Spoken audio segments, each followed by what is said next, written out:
जय हिंद मित्रांनो, स्वागत आहे आपलं द गुरुजी यूट्यूब चॅनलवर। मित्रांनो, सध्या जे काही डॉक्युमेंट व्हेरिफिकेशन तुमचं ज्या जिल्हा परिषदेमध्ये झालेलं असेल, तर त्या जिल्हा परिषदचं नेक्स्ट जी काही प्रक्रिया आहे ती आहे समुपदेशन संदर्भात। तर समुपदेशनाचं या ठिकाणी बघा वेगवेगळे आस्थापनाचं वेगवेगळे जिल्हा परिषदचे सध्या पत्र इश्यू करण्यात येत आहे। तर समुपदेशनामध्ये तुम्हाला जे काही महत्त्वाची तुम्हाला शाळा संदर्भात जी मिळणार आहे ती शाळा तुम्हाला बघा चॉईस करायची असते। तर त्या संदर्भात महत्त्वाचा जो राऊंड आहे समुपदेशनाचा तर तो अतिशय महत्त्वाचा असणार आहे। तर आतापर्यंत बघा आज या ठिकाणी बघा यवतमाळ जिल्हा परिषदचं सध्या समुपदेशन आहे, त्यानंतर जळगावचं देखील पत्र या ठिकाणी इश्यू करण्यात आलं आहे।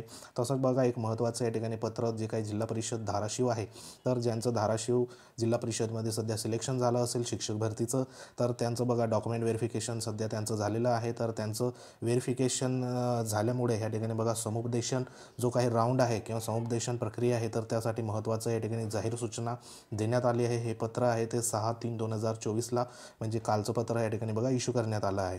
तर ह्याच्यामध्ये महत्त्वाचं जे काही आपलं समुपदेशन होणार आहे, तर त्या समुपदेशनासाठी जवळपास या ठिकाणी बघा जी डेट देण्यात आली आहे तर ती आपण बघूया। तर ह्याच्यामध्ये बघा जी सध्या डॉक्युमेंट व्हेरिफिकेशन झालेलं आहे, तर त्या डॉक्युमेंट व्हेरिफिकेशन झाल्यानंतर ह्या ठिकाणी बघा महत्त्वाचं जे समुपदेशन आहे, तर ते समुपदेशन शनिवारी म्हणजे 9 मार्च 2024ला ह्या ठिकाणी बघा दुपारी 12 वाजता समुपदेशनाची या ठिकाणी पदस्थापना देण्यात येणार आहे।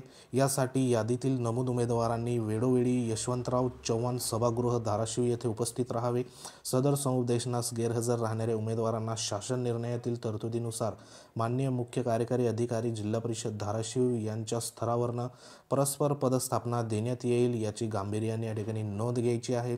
तर अतिशय महत्त्वाचं या ठिकाणी धाराशिवचं सध्या डेट आलेली आहे समुपदेशन संदर्भात।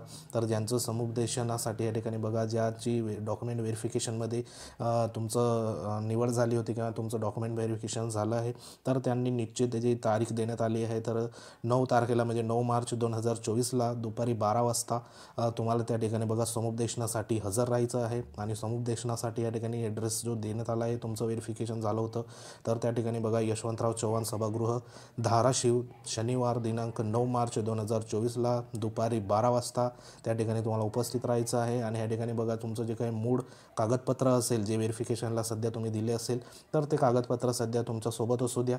तर त्या ठिकाणी बघा प्रत्येक जे काही समुपदेशनचं जे पत्र येत आहे, तर त्याच्यामध्ये आपले मूळ कागदपत्र घेऊन त्या ठिकाणी बोलवलेले आहे, तर ते देखील तुमच्याकडे असू द्या। तर अतिशय महत्त्वाचं हे पत्र होतं। तर ज्या उमेदवारांकडे सध्या या ठिकाणी बघा धाराशिवमध्ये सिलेक्शन झालं असेल, तुमच्या कॉन्टॅक्टमध्ये असेल, तर त्याला ह्या व्हिडिओ किंवा हे पत्र तुम्ही त्याच्यापर्यंत शेअर करा, जेणेकरून महत्त्वाचं जे समुपदेशन राऊंड आहे, तर त्या राऊंडमध्ये त्यातला उपस्थिती ही अनिवार्य आहे आणि गरजेची आहे। कारण ह्याच्यामध्ये त्यांना ज्या शाळा आहे, तर त्या शाळेसंदर्भात बघा पदस्थापना देण्यासंदर्भात महत्त्वाची कार्यवाही करण्यात येणार आहे। तर अतिशय महत्त्वाचं हे पत्र होतं।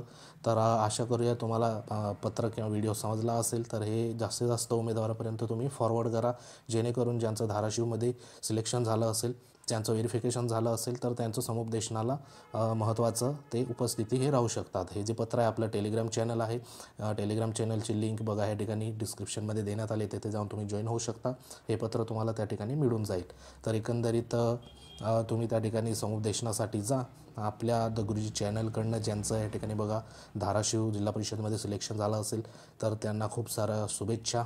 तर आशा करूया तुम्हाला व्हिडिओ आवडला असेल। व्हिडिओज अशाच प्रकारच्या व्हिडिओजसाठी वेळोवेळी आपल्या द गुरुजी चॅनलला भेट देत राहा। अजून जे काही आस्थापना आहे बाकी, तर त्यांचं देखील हे पत्र जे समुपदेशनाचे पत्र सध्या इश्यू होणार आहे, तर ते देखील आपल्या यूट्यूब चॅनलवर आणि जे काही आपलं टेलिग्राम चॅनल आहे त्याच्यावरती तुम्हाला वेळोवेळी तात्काळ त्या ठिकाणी पाहायला मिळेल। तर वेळोवेळी तुम्ही भेट देत राहा।